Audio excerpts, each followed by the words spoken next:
Shri Joseph विजय एनुम नाम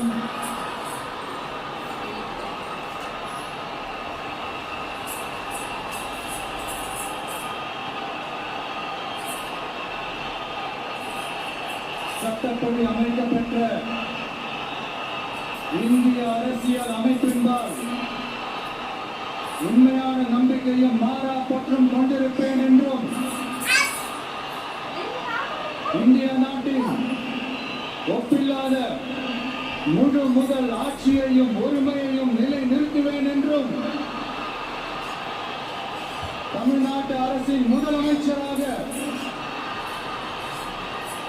உண்மையாகவும் உளச்சான்றின்படியும் என் கடமைகளை நிறைவேற்றுவேன் என்றும் அரசியல் அமைப்பிற்கும் சட்டத்திற்கும் இணங்க அச்சமும் ஒருதலை சார்பும் இன்றி விருப்பு வெறுப்பை விலக்கி